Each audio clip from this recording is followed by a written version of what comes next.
Well, hello again, Marcella, and hello everyone there listening. This is Justin Heggie from the Shelter Church here in Phoenix, Arizona. Oi, Marcela e todos os ouvintes que estão nos escutando mais uma vez. Aqui é o pastor Justin Heggie da igreja The Shelter Church aqui em Phoenix, no Arizona.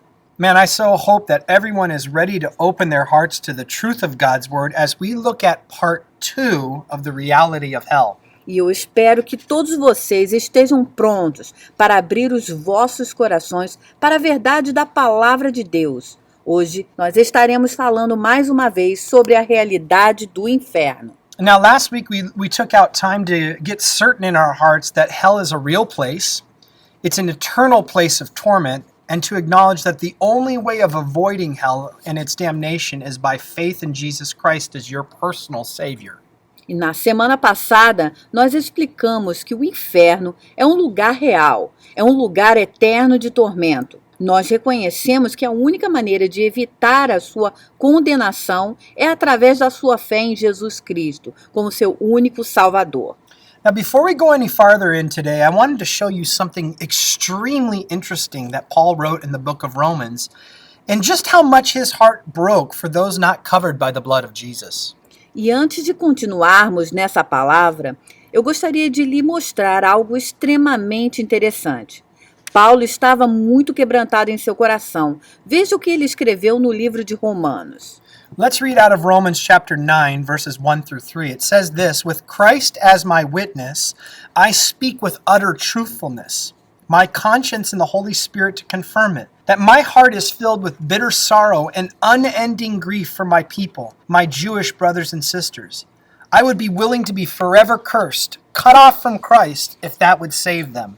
Está escrito em Romanos, capítulo 9, do versículo 1 ao 3. Com Cristo como meu testemunho, falo com absoluta veracidade. Minha consciência, junto com o Espírito Santo, confirmam isso.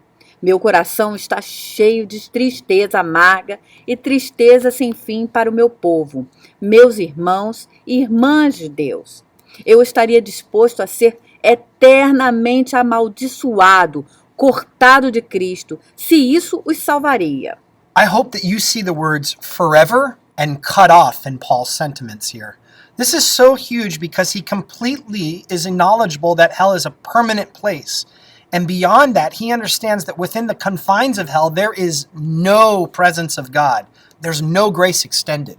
E eu espero que você tenha reparado nas palavras sentimentais de Paulo, que disse assim, que é eternamente cortado. E isso é tão importante porque ele sabe exatamente que o inferno é um lugar permanente. E além disso, ele entende que dentro dos confins do inferno não há a presença de Deus. Lá não há a graça. Yet what blows my mind is that he says, as Christ is my witness. This means he's serious. He says that he'd be willing to make his home in hell if his people, the Jewish nation, would come to the saving knowledge of Christ Jesus. No entanto, o que mais me chama a atenção é o que ele disse, com Cristo como o meu testemunho. Aqui ele está falando algo muito sério. Ele disse que estaria disposto a fazer a sua casa no inferno se o seu povo, a nação judaica, viesse ao conhecimento de Cristo Jesus como Salvador. Is that resonating with you? I mean, is it really making an impact? See, Paul, the hero of faith that he is, with a complete understanding of the gravity of hell, says he'd do anything to save his brothers and sisters. See, I want you to not just to hear this information about hell. I want you to live differently in light of what you have heard. Será que isso traz algum impacto em sua vida? Paulo, o herói da fé, mesmo com uma compreensão completa da gravidade do inferno, ele diz que faria qualquer coisa para salvar seus irmãos e irmãs. Veja, eu quero que você não apenas ouça esta informação sobre o inferno, eu quero que você viva de forma diferente à luz das Escrituras. I believe his admission and passion for the lost around him put in perspective the rest of his life. Multiple times throughout Scripture, we see Paul encouraging us to focus our thoughts on things eternal, on that which isn't seen. Countless times we are told to press forward, to be content within trials. I believe Paul's view of eternity, and more specifically his view of hell, was the fuel behind his mindset. E eu acredito que a sua paixão pelos perdidos fez com que ele tivesse um gol definido para o resto da sua vida. Várias vezes ao longo das Escrituras, nós podemos ver ele encorajando a focar os nossos pensamentos nas coisas eternas, naquilo que não podemos ver. Inúmeras vezes ele nos encoraja a avançar.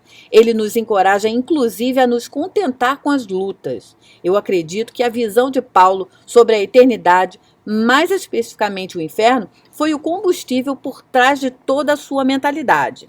Now, last week we left off with Jesus' words in Matthew, and today I want to go over another teaching of Christ to cement in your heart the permanency of hell. This is a sobering thought. In fact, coming to the realization that hell is imminent for you, so many that we know, if not for Jesus, is tough to hear. But I encourage you, don't shy away from this important reality. Your steadfast commitment to reaching those that don't know Christ is vital. Na semana passada, lemos sobre as palavras de Jesus em Mateus. E hoje eu quero passar por outro ensinamento de Cristo, porque eu desejo que você tenha um completo entendimento sobre a questão do inferno. Este é um pensamento muito sóbrio. Na verdade, o inferno é iminente para muitos. Por isso é algo muito difícil de se falar e até mesmo de se ouvir. Mas eu estou aqui para te encorajar a não se afastar dessa importante realidade, para que você fique firme e compromissado a alcançar aqueles que não conhecem a Cristo. We'll be in Luke chapter 16, verses 19 through 31. E está escrito em Lucas 16, do versículo 19 ao 31. Ora, havia um homem rico e vestia-se de púrpura e de linho finíssimo, e vivia todos os dias regalada e esplendidamente. Havia também um certo mendigo chamado Lázaro, que jazia cheio de chagas à porta daquele, e desejava alimentar-se com as migalhas que caíam na mesa do rico, e os próprios cães vinham lamber-lhes as chagas. E aconteceu que o mendigo morreu e foi levado pelos anjos para o seio de Abraão. E morreu também o rico e foi sepultado. E no Hades ergueu os olhos, estando em tormentos, e viu ao longe Abraão e Lázaro no seu seio. E clamando disse: Abraão, meu pai, tem misericórdia de mim e manda a Lázaro que molhe na água a ponta do seu dedo e me refresque a língua, porque estou atormentado nesta chama. Disse, porém, Abraão: Filho, lembra-te de que recebeste os teus bens em tua vida, e Lázaro somente males, e agora este é consolado e tu atormentado. E além disso está posto um grande abismo entre nós e vós, de sorte que os que quiserem passar daqui para vós não poderiam, nem tampouco os de lá passar para cá. A few key points I want to point out in this. The first is that I do not believe this was a parable, a story. Yet I believe this is a real life scene that was played out sometime in the Old Testament. Never in any other parable did Jesus actually speak of a person by name. As we see here, he calls out the poor man, Lazarus. This again is important because many who do not want to think of hell would like to say Jesus here is telling nothing but a story. This is simply inaccurate. Alguns pontos chaves que eu gostaria de ressaltar. Eu acredito que esta é uma cena da vida real. Nunca em nenhuma outra parábola Jesus realmente falou de uma pessoa pelo nome. Como vemos aqui, ele chama o pobre homem Lázaro. Isso novamente é importante porque muitos que não querem pensar no inferno gostariam de dizer que Jesus aqui não está contando nada além de uma história. E isso é simplesmente impreciso. Point 2 is the use of the word Abraham's bosom. One must know that this is another way to describe paradise or the waiting place for the saints until Judgment Day. O próximo ponto é o uso da palavra seio de Abraão. É preciso saber que esta é outra maneira de se descrever o paraíso, ou o lugar de espera para os santos até o julgamento. Point 3 is very important for you to see, and that is for you to grasp the torture and the torment of those in Hades.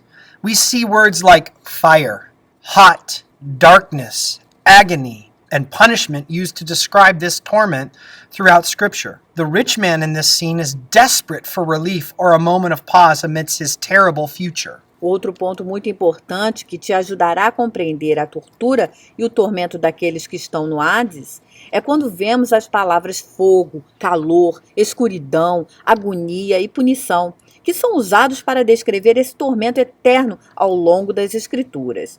Nesta cena, o homem rico está desesperado por um alívio ou um momento de pausa em meio ao seu terrível futuro. Please keep in mind that this is Jesus talking here. This needs to be understood as authoritative and not alliteration. And lastly, in this chapter is a very chilling tone of permanence. Let's read verse 26 again. E, por favor, tenha em mente o que Jesus está falando aqui. Isso precisa ser entendido como algo literal. Isso é de arrepiar.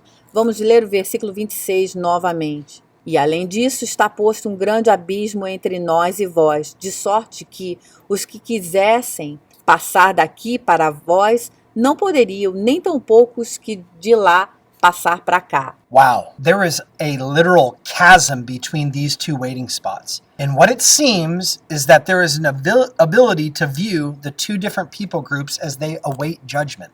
Uau! Há um abismo literal entre esses dois pontos de espera. O que parece é que existe a capacidade de ver os dois grupos de pessoas diferentes enquanto aguardam o julgamento. I cannot express this next sentiment enough to you. Within the body of Christ right now, there is a very popular mantra being taught called universalism. Universalism is the idea that because we have a loving God, because He is good, that at one point or another there will be an opportunity after death for one to give their heart to the Lord. E olha, eu não tenho como expressar como o meu coração tem ardido. Preste atenção nisso. Nesse momento, dentro do corpo de Cristo, existe um ensinamento muito popular chamado universalismo. O universalismo é a ideia de que, porque temos um Deus amoroso, porque Ele é bom, haverá uma nova oportunidade após a morte para a pessoa ser salva. Please, please, please know, there is not one single solitary scripture to support this theory. And although it makes us feel nice inside, it makes us have a false hope that can lead many away from the truth and into the fire and flames. We must stick to Scripture, to the words of Jesus as our authority. Por favor, saiba que não existe nenhuma só escritura que apoie essa teoria. E embora isso nos faça sentir bem, isso traz uma falsa esperança e pode levar muitos a se desviarem da verdade para o fogo eterno. Nós devemos manter as escrituras, as palavras de Jesus, como nossa autoridade. But in closing today, I want to give you something to smile about, and that is this. You have your ticket to heaven punched, and this cannot be changed. Romans 10:9-10 says this. E antes, de encerrar, eu gostaria de lhe mostrar algo, para que você possa se alegrar. Você tem um bilhete para o céu em suas mãos. Isso não pode ser alterado. Romanos 10, o capítulo, do versículo 9 ao 10, diz assim. If you openly declare that Jesus is Lord and believe in your heart that God raised him from the dead, you will be saved. For it is by believing in your heart that you are made right with God, and it is by openly declaring your faith that you are saved. Se com a tua boca confessares ao Senhor Jesus, teu coração creres que Deus o ressuscitou dos mortos, serás salvo, visto que com o coração se crê para a justiça e com a boca se faz confissão para a salvação. Now it is our job to go out and bring more in.